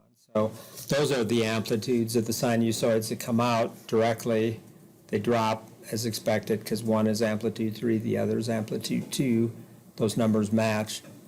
And then I come down here and downsample by 4, and that's the waveform I get. Definitely not a single sinusoid. And then I look at the spectrum of that, and I get 2 spikes in there, but the frequencies are not what we started with. They should be at a higher relative frequency. I'm not scaling at all anything because I've decimated by 4. So everything should move up by a factor of 4. 0.05 should be 4 times 0.05, which would be 0.2. That's dead on. This is at pi over 10, and it should be 4 times pi over 10 divided by 2 pi, and that should be alias. So this is not tracking exactly what I have in my solution, and I'm just not able to see what the dumb thing is that I'm doing right now. But I will clear that up in multiple categories. Just What you're going to do, though, is you're going to track this all the way through, and you're going to figure out where it should go to by sketching or mathematically saying, if I decimate, things will shift down in frequency, but if I violate the sampling theorem, then I'll get an alias. So you have to track that through. And I know that was the intent of the first part, the aliasing. And then when you come up to the second part of the block diagram, where you're upsampling by 4, you're going to get all these spectral images laying in there, and spectral peaks will find them faithfully, and you'll be able to predict where they should go, because they should just replicate 3 additional times beyond the fundamental interval when you upsample. It's a little bit tricky, and it's a little bit tracing your way through, but this turns out to be the stuff that you have to do when you're working a real problem. You're trying to figure out what, is everything present and accounted for, and am I confident that these are the images? And then, of course, the filter will remove the images. So the bottom line is, when the system runs, there's some aliasing that gets taken place here. The upsampling just replicates the spectral images with the aliasing, and then the low-pass filter takes away the spectral images created by the upsampling operation. So in the end, this output is slightly different than the input, because the higher frequency sinusoid ends up getting aliased, and that's what shows up in the output rather than this sinusoid. But other than that, the lower frequency sinusoid tracks all the way through, and that's what you should see as you go through the steps of the problem. So now we're going to move on to decimator, polyphase decimator ideas, with a little bit of time that's remaining. So we looked at multi-rate signal processing with a CD example. I also mentioned rate changing by large numbers, like it could be 101 to 100, or something like 48 to 44.1 is another ratio that shows up in audio. So how do we keep the computational burden manageable? And polyphase decomposition is the way to go. And then the third problem of the project, you're going to take a stab at writing your own function, and we're going to be seeing this just in a second, but in the polyphase decimator idea, or downsampler with filter, this is what the block diagram we'll see momentarily will do. And in part B of this problem, I recommend you just try to implement this directly. I give you some hints at the code, and I might give more hints out here in class. It won't be a very efficient algorithm, because in Python it's interpreted, and Python's algorithm that just low-pass filters first and then downsamples is still faster. But what we're going to talk about right now is how you can interchange the filtering and downsampling operations. And I'll just use this, since its slide is up here right now, to kick off the basic frustration right now with this setup. You come in, you're going to send your signal through a low-pass filter. You're going to get it all nice and neat and tidy, so that aliasing hasn't taken place in that signal before you downsample. But then you're immediately going to start throwing samples away, samples that you just painstakingly filtered. Suppose it was a 100-tap filter. So you're only going to save 1 out of every m samples. So m-1 samples are going to be getting cranked out of that filter with 100 multiplies and 99 adds, let's say, and then you're just going to throw them away.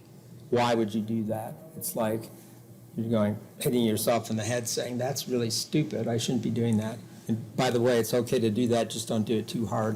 You don't want to shake your brain up too badly. But I used to work with somebody, I actually played in the handbell choir at my church. She would make a mistake playing a note, and she would always go like that. It's like, that could be damaging, I suppose. It's like hitting your head over and over again. At any rate, that's what polyphase is all about, trying to figure out how to not, do something silly. And we'll be looking at that. And upsampling has the same basic property. So in some books and in some websites I've seen, these are called the noble identities. To me, they're just the downsampling identity, which is shown here, and then we'll have the upsampling identity. So the downsampling identity starts off by saying we'll downsample first, then we'll filter. But in actuality, it's the lower block diagram is the one we were just looking at. We have a filter that we are right now using for pre-filtering before we downsample to avoid aliasing, and then we downsample. And then the identity is that we can go to the upper block diagram there where we downsample first and then filter. And if you're wondering what the z to the m means, it just simply means in the polynomial, wherever you have a z, replace it by z to the m. So if you had a z to the minus 4, it would be z to the minus 4 times m, which is going to be shifting the polynomial coefficients around to different indices by that operation. So in here, I walked through the math of comparing these two, showing that they're identical. I don't want to take the time to really go through the steps, but the equations are right here just to show that one is equivalent to the other as a result of the changes of operations. What I really want to do is focus on how does this manifest itself in code or in an algorithm. This is the math behind it, but as most of you probably can anticipate, math doesn't always translate into code. It's just the concept of what we know mathematically is solid, but how do we actually implement that still takes some additional work. But I will look at the other identity. The upsampling identity just says, right now what we're doing is the lower block diagram. We expand with the upsampler by L, and then we interpolate. But what the identity says is we can filter first and then upsample. And in both of these identities, I didn't really emphasize enough here, but I did on the other figure, that if you can downsample first, you're reducing the sampling rate by m before you run into the filter. And that's tremendous over having to filter first and then downsample. And in the upsampling, it just is in the opposite order. If I can filter first before I increase the sampling rate by a factor of L, I'll be doing less work and will be more efficient to get by in doing that. So again, you can write through the math, and here on the upsampling side, it's not that hard to verify that those identities do hold. Either one does the same thing. So what is polyphase decomposition? Polyphase says we break the impulse response in the filters up into subsequences. So suppose we have H as our impulse response for an FIR filter, say low-pass filter for decimating or interpolating, and we form these polyphase decompositions by taking every nth sample, and then we take a different phase of that sequence to get another subsequence.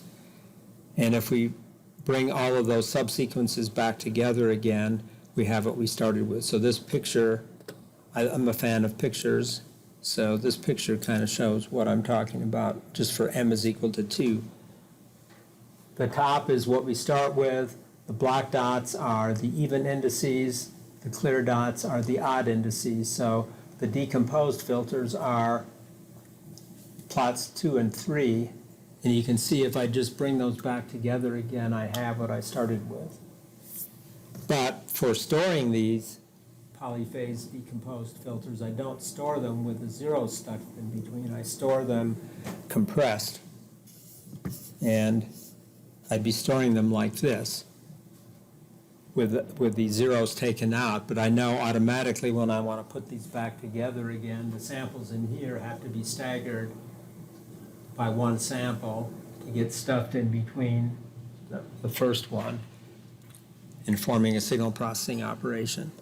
So if you go to a block diagram representation, and this is something that the textbook has, this is conceptually and from a block diagram point of view what polyphase decomposition is doing to the impulse response. This block diagram, though, is just on the filter itself. It's not on the signal that's flowing through it.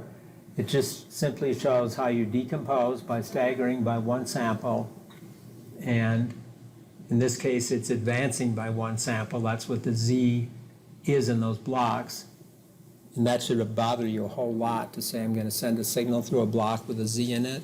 That says I'm going to advance by one sample, which is non-causal. But it's a concept, right? So that's all it is right now. And then I can decimate, and then I can re-upsample, and then I can combine them together with delays rather than advances. And then I simply, this just shows that I can decompose into those E0, E1, e to the m-1 polyphase coefficient sets. And now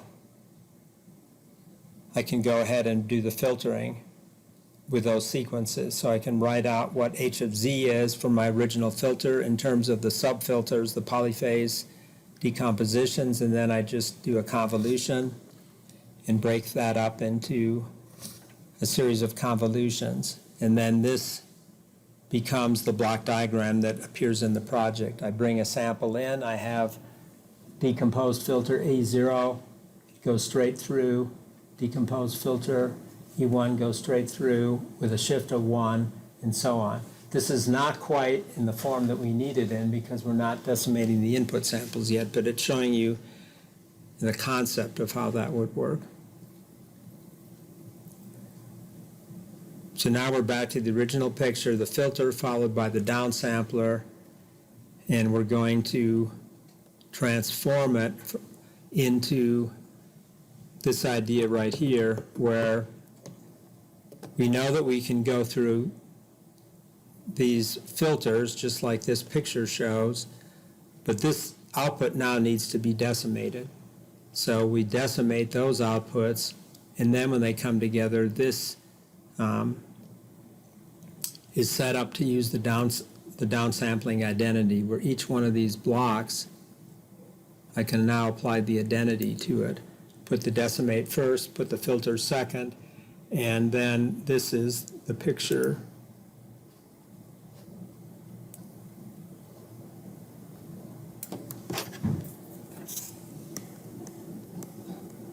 in the project.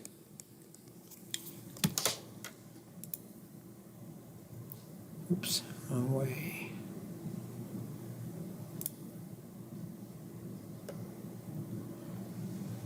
That is the same as what I have shown right here. I just copied it and put it in the project. So this tells you how the polyphase downsampler works.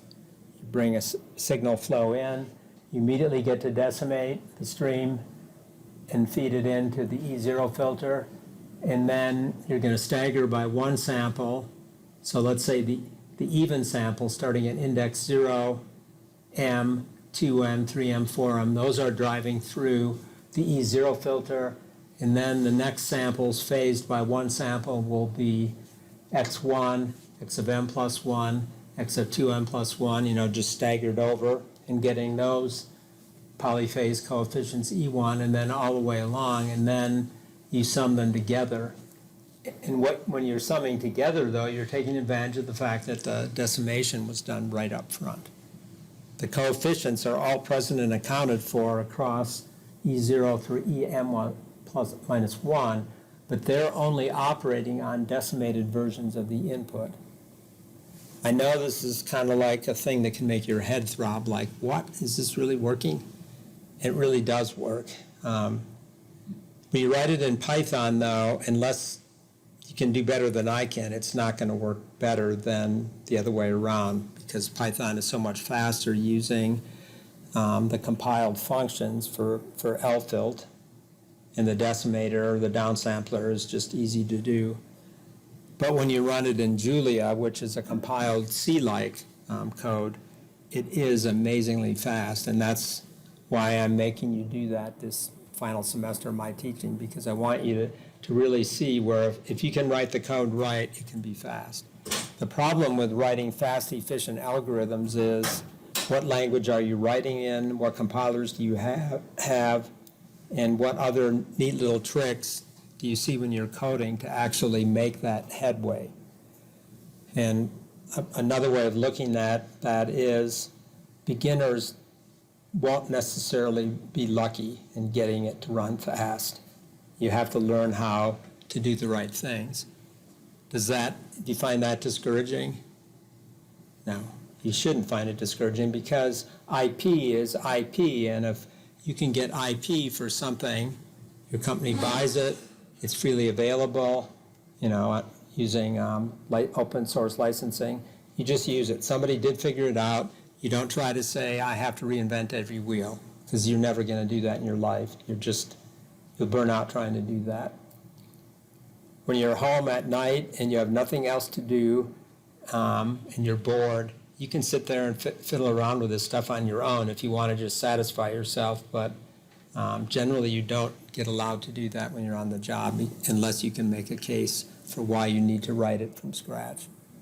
I did write some stuff in C++ when I was on my most recent sabbatical to do polyphase, and it does run much faster than a brute force technique, but I would have felt more comfortable having IP from somebody, but they didn't have that for me to use, so I just took some time to do it. And I had to write it in Python, though. I had to write it in C++. I couldn't compare it to the equivalent Python code. What you're going to do in Python, though, is you're going to take a more pragmatic approach to it. And first off, you'll be able to decimate the coefficients by just running this operation here, and you're going to take advantage of this. In my downsample function, there's this third argument. So when you downsample a filter rather than a signal, as it's shown here, you can just stagger it by one sample each time, so you can automatically do that phasing business to get the polyphase filters. And then if you want to take a signal and polyphase it, you can do a similar idea, but what I found worked the best in writing this code was creating a separate shift function, not roll, because roll wraps the value to the input, a shift function. I studied this in blogs, and nobody had a really good answer for how to write a fast shift in Python, but I give you this function for shifting. And then you can implement the block diagram, kind of brute force. Create your filter coefficients, phase them as you decimate them. In here, phase them by 0 actually is the best, and then just apply a fixed shift on each one of these, or something else you can come up with. The bottom line is you're going to take this direct implementation, you're going to feed a signal in here, and then you're going to say, does this equal this? You can just plot it, and you're going to look at it and say, it's working. And if it's a mumbo jumbo and it doesn't match, you're going to say, I didn't do something right. And you're just going to write it in a cell in a notebook until you see it work. When you do it in Python, in Julia, you're just going to use a supplied function. And in Julia, it's just following the directions that I have in here to do that. You're going to use a function called furfilt, and you're going to say it's going to decimate by 5 in this case. This makes it a ratio, a rational number in Julia. And you're going to put the coefficients in, and when you do that, it creates this object f, and it will have all the smart stuff in it to do it polyphase, and then you run it in through this filt function with this data structure f. All the smarts are there for it to do its thing. You're just cashing in on what somebody else developed for you. And then you will time code. And in Python, you get to use time it. And in Julia, you have to use, it's best to wrap it inside of a test function. And I have a notebook for the Julia that has this stuff kind of already put inside of it. So you can just get a chance to try it out. I'm really just wanting you to try it out and just see, without having to rely on your own innate ability to write fast code, just use somebody else's fast code and just prove to yourself, hey, this is real. What do you think? That's better than saying, I'm going to write this from scratch and I know I can get it right in one try. I think that's just being very optimistic. You can get it, but it'll take some time. I was very impressed by it. And I thought I could write something in Julia that could be fast pretty easily. I can't do that either. I have to take into account some other factors, even running it from scratch. So that's the downsampler. And if you go through what the savings are, this table is kind of the bottom line. It says if you're going to do a filter that has n coefficients and the decimation factor is m, if you go direct implementation, it takes m multiplications and n minus 1 adds per point to do that. If you go with the polyphase, you get roughly n over m. So in this case, this example, you're saving about a factor of 4. Whatever the decimation factor is your savings factor. But the mileage would vary on this depending upon what n happens to be. It's still just m. So it's pretty impressive. To take this the other way around, and I'm not going to spend as much time on it, the polyphase upsampler does the same thing. The game is to upsample or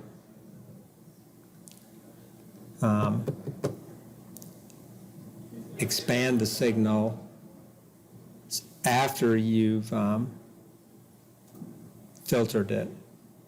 So you can expand it, move this over onto this side, and not have to do it at the higher rate. And so there's a series of steps that you go through, and in the end, after you go through and apply the identity on the polyphased versions of the coefficients, this is what you end up doing. You filter with the subfilters, then you upsample, they mesh together, and if you look at here in particular, you can see that if you mesh staggered by 1, this upsampler is leaving zeros in between, but by this waveform coming in, it's going to fill in one of those 0 samples, and each one is going to fill in another one until it's totally filled in like that, rather than being holes in it. So that's kind of proving to you that that's working. And it has a similar type of efficiency going for it. I think last time I showed you my favorite pictures from this magazine article that showed you, a direct upsample by 12 followed by a low-pass filter, 4.5 giga instructions per second, 45, 65 to operate at a sampling rate, input of 1 megasample, 12 megasamples, output using a 388 tap FIR filter. Pretty heavy lifting there. Break the decimation up into a series, or upsampling into a series of stages, and that can cut it down to just 1 giga instruction per second to get that clocked out. But now you go down to the polyphase, where you're going to take the input and effectively have your polyphase decompositions here. And then the way of visualizing how this works is this is like a commutator that's going to come and sample each of the outputs in phase, just like the other block diagram showed, to put it all together from the original input. And this drops it down to 396 mega instructions per second. Is this impressive or what? I mean, this is just the amazing things about multi-rate processing. This commutator idea is not done mechanically. It's just a nice visual that people like to use to explain how you're doing the same as the phasing that you would do in software, just delaying it and combining it later. If you're doing both up and down sampling using polyphase, this just shows you a bank then where you would interpolate and then you would downsample right after it. So this is just showing you the rendition of how it would work for the upsampler on the left, which we already looked at, and then distributing the signals across the input with the phasing, and then individual polyphase filters, and then sum them all up. I just want you to remember, because you're not going to do anything other than what you're doing on the project, that this exists, and realize that you may want to do a quick and dirty simulation where you don't do polyphase, but you'll end up needing to do it for efficiency. My boss on my sabbatical said, yeah, and we'll do that in polyphase. I said, whoops, I don't have one. I'll have to write one in C++. I got something to work. I would have liked to have checked it more, but another engineer had a polyphase already made, and then they had polyphases running in FPGA too. So they kind of had their bases covered, but I needed to build up a model in C++. So I took that extra step. Can't think of what else to say on that, except it's just a given. And if you want these slides, I can send them to you. I can't post them because they're from a magazine that was copyrighted, but I guess I could put them in Slack, or just say I'd like to have the article, and I'll give it to you in Slack. It's just a nice little graphic.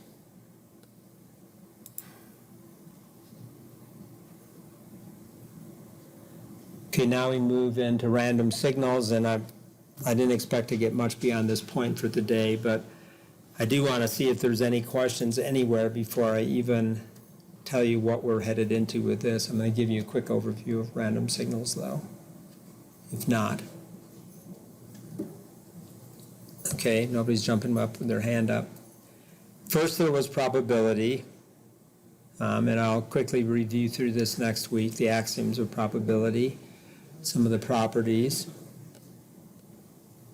And then we moved into random variables. Random variables are well liked by engineers, I think. I don't know what you think, but probability is pure probability is more abstract, whereas random variables you can kind of grab onto and say, I've got a voltage, or I've got a bunch of experiments I'm running, and they're actual values that I have coming out.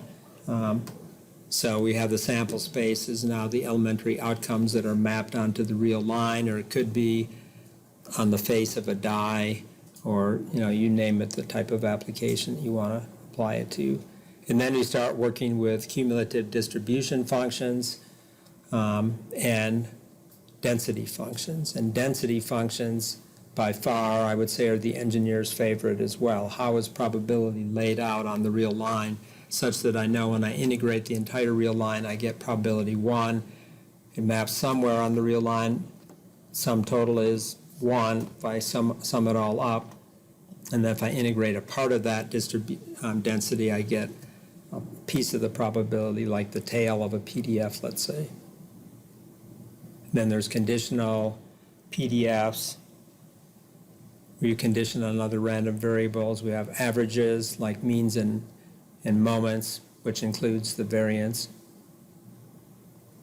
We have important PDFs like uniform, which we'll be using as a model a lot. And if you're working with comm signal processing, Gaussian random variables are also very popular. But now, jumping into the random process, just for about a minute here, expand your mind more, and this is mind expanding, there's absolutely no doubt about it. The elementary outcomes from the sample space now just don't go onto a real number line, they go onto functions, many functions that form an ensemble of sample functions. And this is the ensemble in the truest sense of being a musician in an orchestra. You're one member of an ensemble. You play your thing over time, another member plays their thing over time, and that's the characterization of a random process. It's the full thing, and it's got the time axis. And when you look at the ensemble of sample functions, you have to think that it runs from infinity down to minus infinity. I mean, there is an uncountable infinity of sample functions in a random process, but you can get a handle on it If you sample vertically across the ensemble, you just have a random variable. You're characterizing it at a particular value of time. What is the random variable behavior of the random process? If you just look at one sample function, it's just a function of time. You don't have any sense of what's going on another sample function. It's just a function of time. And if you look at a point on here, across any sample function, it's a single point, it's just a number. So I have in the notes these different interpretations. The book likes to just, when it's saying it's using a random process, it will say just that, but books that I've taught out of before like to put boldface on there to say, no, it's a random process. But sloppiness means you just say X of n and then say it's a random process, which means it's got an ensemble associated with it. And we do a lot of different things, means and variances, but we get to do autocorrelation functions where we can sample the ensemble at one time slice and another time slice, and then compare how they're correlated, how they change in time from this random variable at this slice to the random variable at another slice. And that's very useful characterization of things that we want to do with them. We'll do more on this later. We're not going to spend a lot of time on it, but we're going to spend enough time to get some basic understanding, and it's going to seem like a lot of definitions, really. But the concept of it should be thinking back of this ensemble and why do we want to manage our environment. We can't predict, we don't know. So the one-time function is what comes by, but the possibilities are all the possibilities of the ensemble. And that gives you the ability to take into account a lot of different things that could happen. But as a given interval of time happens, it's done. It's one sample function that we just observe. We're not going to consider what else could have happened. But as we look at it from a distance, though, we can consider it to be all these different possibilities. So it's a useful tool. That's what probability is, right? It's a tool. It's not our real life. It's just a modeling tool that mathematicians came up with, and engineers like it also.